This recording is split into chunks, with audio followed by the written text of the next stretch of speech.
മാങ്ങാച്ചമ്മന്തി കൂട്ടി എപ്പോഴെങ്കിലും ചൂടുകഞ്ഞി കുടിച്ചിട്ടുണ്ടോ? മലയാളികളാണെങ്കിൽ ഉണ്ട് എന്ന് തന്നെയാവണം ഉത്തരം. ഒരു മാങ്ങാച്ചമ്മന്തി ഉണ്ടാക്കണമെങ്കിൽ ഏവരുടെ മനസ്സിലേക്ക് ആദ്യം കടന്നു വരുന്ന രണ്ട് സാധനങ്ങളാണ് പച്ചമാങ്ങയും പച്ചത്തേങ്ങയും, അല്ലേ? എന്നാൽ തേങ്ങയില്ലാത്ത മാങ്ങാച്ചമ്മന്തിയെ പറ്റി നമുക്കൊന്ന് ചിന്തിച്ചാലോ?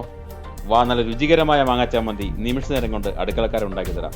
എല്ലാവർക്കും അടുക്കളക്കാരൻ്റെ പുതിയ എപ്പിസോഡിലേക്ക് ഒരുപാട് സ്വാഗതം.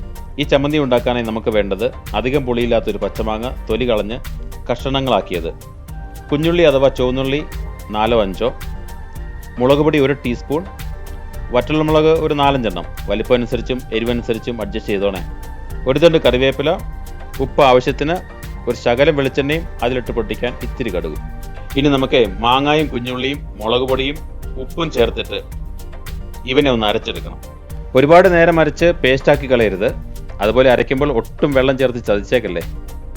ഇതുപോലെയാണ് അരച്ചെടുക്കേണ്ടത് കേട്ടോ.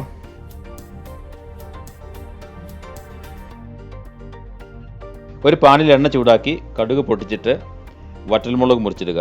കൂടെ കറിവേപ്പിലയും ഇട്ടോണേ.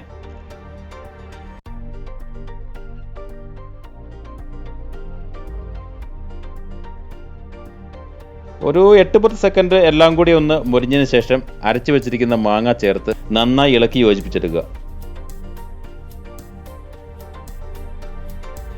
സംഭവം കഴിഞ്ഞു. ഉഗ്രൻ മാങ്ങാ ചമ്മന്തി, അതും വിത്തൗട്ട് തേങ്ങ തയ്യാറായി കഴിഞ്ഞിരിക്കുന്നു. നല്ല ചൂട് ചോറിൻ്റെയോ കഞ്ഞിയുടെ കൂടെ ഈ ചമ്മന്തി കൂട്ടി ഒന്ന് കഴിച്ചു നോക്കൂ. സത്യം പറയട്ടെ, വല്ലാത്ത രുചി തന്നെ. അപ്പോൾ നിങ്ങൾ ഇതൊന്ന് ഉണ്ടാക്കി കഴിച്ചു നോക്കണമെന്ന് ഞങ്ങൾ ആഗ്രഹിക്കുന്നു. ഇഷ്ടപ്പെട്ടെങ്കിൽ ഞങ്ങളുടെ ചാനൽ സബ്സ്ക്രൈബ് ചെയ്ത് ഷെയർ ചെയ്യാൻ മറക്കല്ലേ. ഇനി നമുക്ക് അടുത്ത എപ്പിസോഡിൽ കാണാം. അതുവരെ തൽക്കാലം വിട. സ്നേഹപൂർവ്വം അടുക്കളക്കാരൻ.